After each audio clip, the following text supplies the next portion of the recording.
Hey everyone, welcome back. Today I'm excited to dive into a topic that's been on my mind for a while: how we can nurture our potential and create the right conditions for growth in our lives, in our leadership, and even in our everyday actions. Think about it: plants, leadership, and Socrates' approach to self examination and questioning. They all share this amazing common thread of growth and nurturing potential. When I was a kid, I spent hours in my parents' garden. I'd sit there, just watching how the plants grew, slowly but surely, reaching for the sunlight. But it always seemed to me that those plants weren't growing randomly.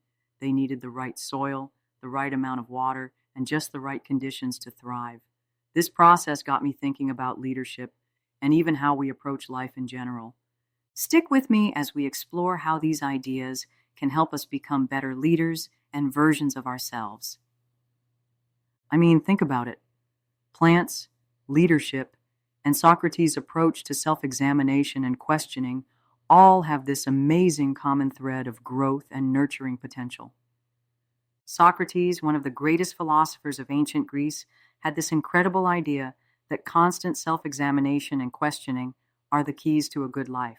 He believed that by asking ourselves deep questions like, "Why am I doing this?" or "What is the true nature of my actions?" we can unlock wisdom and grow as individuals. And isn't that kind of like what a gardener does? A gardener doesn't just plant a seed and walk away. They check the soil, they nurture the plant, and they keep asking, what does this plant need to grow stronger? If we look at leadership through that same lens, it all makes sense. Good leadership isn't just about making decisions or barking orders. It's about creating an environment where everyone around you can flourish. It's like being a gardener for your team. You provide the right conditions, support, guidance, and resources so that every individual can reach their fullest potential. And that, my friends, is a powerful way to lead. Let's break this down a bit more. First, let's talk about plants. Think about it. Plants are a perfect metaphor for growth. They start as tiny seeds, and with the right care, they grow into something beautiful. But if you don't give them what they need, water, sunlight, nutrients, they wither away. And it's not just about the physical elements. It's also about the environment. A plant growing in a shady, cramped space can't thrive like one in an open, sunny field. Similarly, each one of us is like a seed. We all have the potential to grow, bloom, and become something amazing. But to do that, we need the right conditions. For some, that might mean a supportive family or community. For others, it might mean finding that perfect job or a mentor who believes in them. And that's where leadership comes in. A great leader understands that their role is to cultivate an environment where everyone can do just that, to thrive. Now, moving on to leadership, let's consider what it means to lead truly. Many people think leadership is about having power or authority, but true leadership is so much more. It's about understanding human behavior, and that's where psychology comes into play. Psychology teaches us about human motivation, cognitive biases, and why we react the way we do, especially under stress or during conflicts. If you, as a leader, understand these things, you're better equipped to help your team navigate challenges and grow through them. But understanding is just one part of the puzzle. Emotional intelligence, or EI, is another critical piece. EI is all about being aware of your own emotions and empathetic towards others. It's about recognizing when someone is struggling and knowing how to help them get back on track. If you're running a team and one of your members is overwhelmed or anxious, a high level of emotional intelligence allows you to step in, offer support, and guide them through their challenges. That, in turn, creates a more cohesive and productive team. Now, here's where it gets even more interesting. We've discussed plants and leadership separately, but what if we combined that with Socrates' philosophy? Socrates taught us that we should always be questioning and reflecting. He famously said the unexamined life is not worth living. That's such a powerful statement, right? It means that if we don't take the time to reflect on our actions and ask ourselves why we do what we do, we're missing out on a huge opportunity for growth. Imagine if every leader took a moment to reflect on their decisions every day. Instead of making decisions based on routine or habit, they'd ask, why am I choosing this path? How will it help my team grow? That kind of reflective practice can transform not only your leadership style, but also the overall culture of your organization.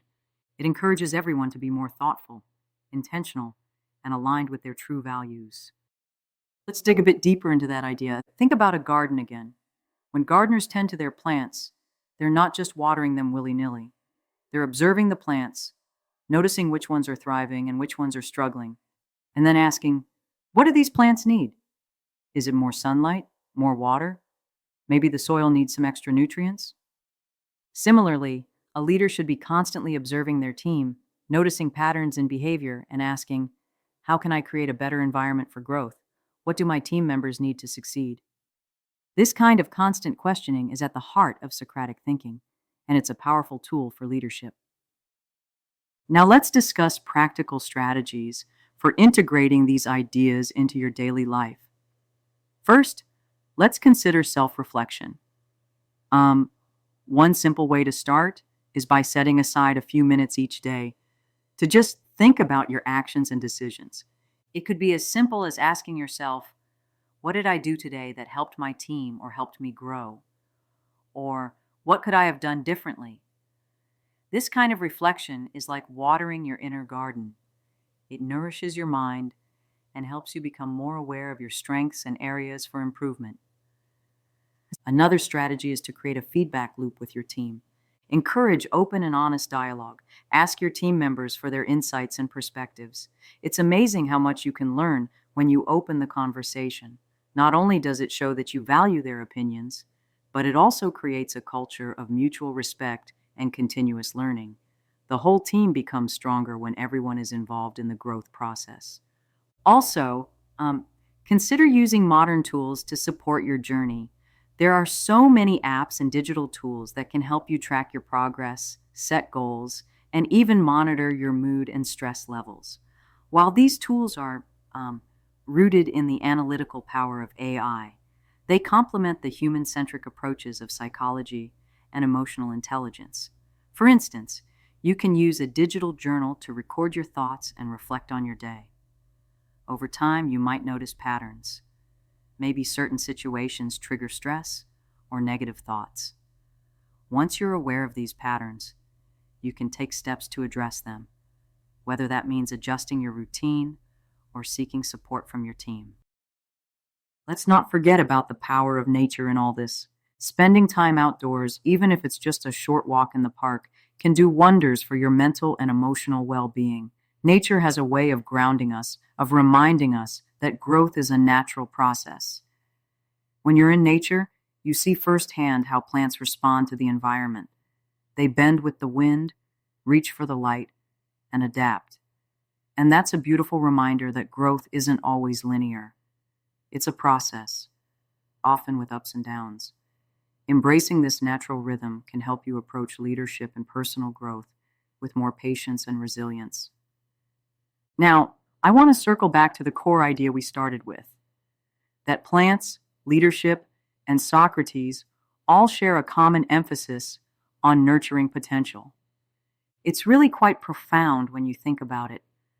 Every plant starts as a seed full of potential, but that potential can only be realized if it's nurtured with care, attention, and the right environment. Similarly, every team member has untapped potential.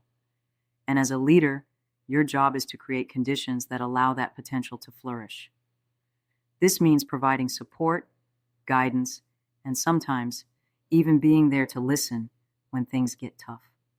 Socrates' approach of constant questioning and reflection plays right into this. By encouraging self-examination, you help your team members become more aware of their own strengths and areas for improvement. You help them see that growth is not about being perfect, but about constantly striving to be better. It's about recognizing that every challenge is an opportunity to learn and evolve. And isn't that what true leadership is all about? Let me share a little anecdote here. A while back, I was working on a project with a team that was struggling with low morale. There was a lot of tension, and people felt undervalued. I decided to call a meeting, not to dictate a new plan, but simply to ask a few open ended questions. I asked everyone, "What do you think is working well? What could we improve? What do you need from me to help you succeed?" The responses were eye opening. People started sharing their thoughts openly, and I realized that, much like a gardener tending to a variety of plants, I needed to understand each team member's unique needs. That meeting, rooted in the spirit of Socratic questioning, transformed our approach. We began to work together more collaboratively, and the whole dynamic shifted toward growth and learning. Another thing to consider is that leadership isn't a one-size-fits-all concept. Just as different plants require different care, different team members respond to different types of support. Some might need clear, structured guidance, while others thrive on creative freedom. As a leader, you have to be adaptable and willing to adjust your approach based on the needs of your team. This is where emotional intelligence really comes into play.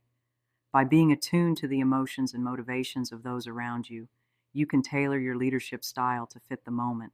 And that flexibility is key to fostering an environment where everyone can grow.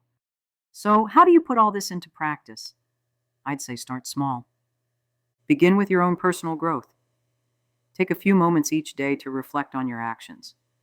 Ask yourself those tough questions. What could I have done better today? Or, how did I contribute to the growth of someone else? This habit of self-reflection is the foundation of growth, both for you and for those you lead. Next, focus on creating a culture of open dialogue within your team. Encourage your team members to share their thoughts and feelings. Let them know that asking questions is okay and that every opinion matters. This helps you identify areas for improvement and builds a strong sense of trust and collaboration. Remember, like a garden that thrives when each plant gets enough light and water, your team will flourish when everyone feels heard and valued. Also, don't be afraid to embrace failure as part of the growth process. Socrates famously said that the only true wisdom is in knowing you know nothing. That means every mistake and misstep is an opportunity to learn. When you create an environment where failure is seen as a stepping stone rather than a setback, you encourage innovation and continuous improvement.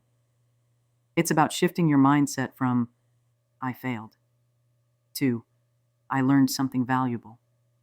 And that's a lesson that applies not just in leadership, but in every aspect of life.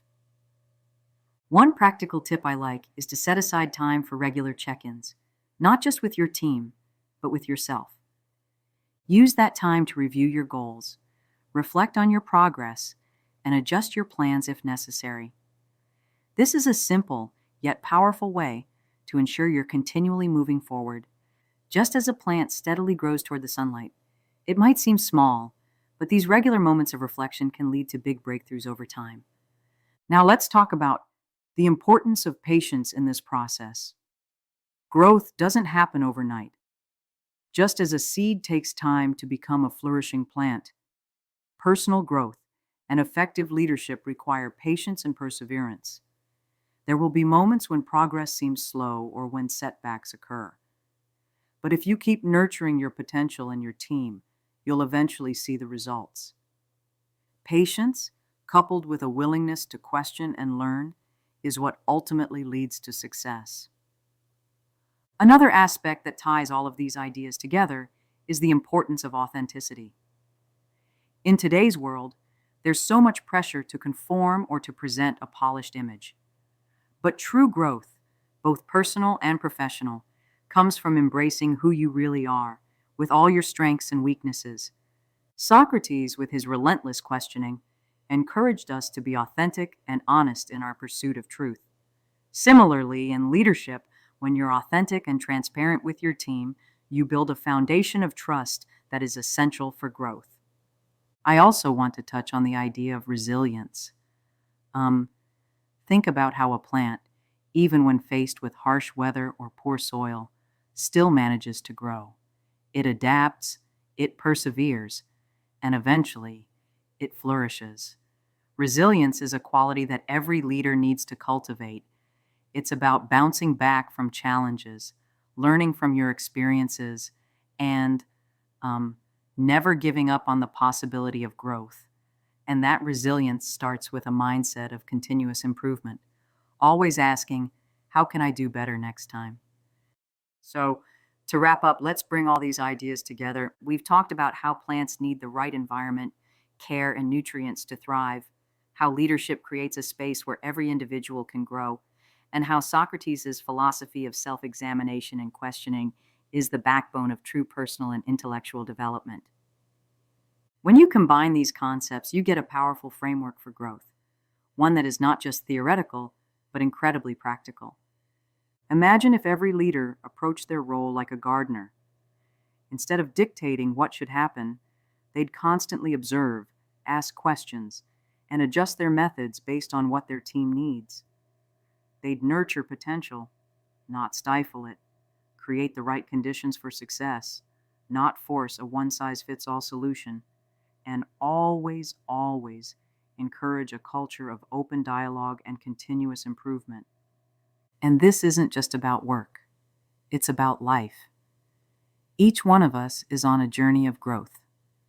We're all, in our own way, trying to become better versions of ourselves. By embracing Socrates' wisdom, understanding that every question is a step toward wisdom, and applying that mindset to our relationships, our careers, and our personal lives, we can all create a little more space for growth, authenticity, and success. I know this might sound a bit abstract sometimes, but think about it like this.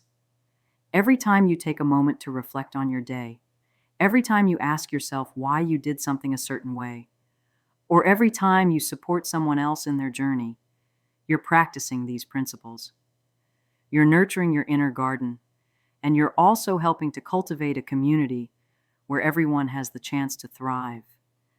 Whether you're a leader in your workplace, a student of life, or just someone trying to figure things out. So let's recap a bit. First, we looked at how plants need nurturing and the right conditions to grow. Then we connected that idea to leadership, where creating the right environment for your team is key. And finally, we explored how Socrates' philosophy of constant self-examination and questioning can be the driving force behind both personal and professional growth. Each element, nature, leadership, philosophy, reminds us that potential is only realized when nurtured, questioned, and allowed to flourish.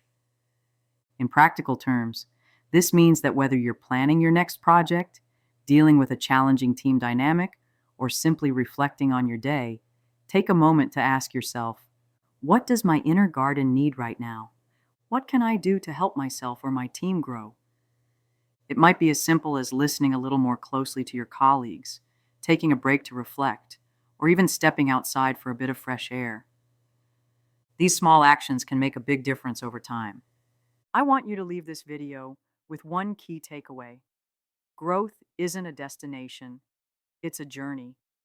And on that journey, every question, every pause, and every moment of reflection counts. Just like a plant doesn't rush its growth, neither should you. Embrace the process, be patient with yourself and others, and keep nurturing that potential daily.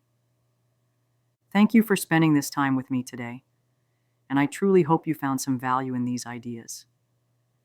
If you're inspired to take your own journey of self-examination, or if you've already started cultivating your inner garden, I'd love to hear your stories. What are some ways you create the right environment for growth in your life? How do you balance the demands of leadership with the need for personal reflection? Leave your thoughts in the comments below, and let's keep this conversation going. Remember, the more we share, the more we all learn from each other. As we continue to ask questions and nurture our potential, we create not just better leaders, but better human beings. All right, that's all for today. Keep questioning, keep growing, and above all, keep leading with honesty, integrity, and a genuine desire to cultivate something beautiful. Thanks again. We will be back next week. Take care, everyone.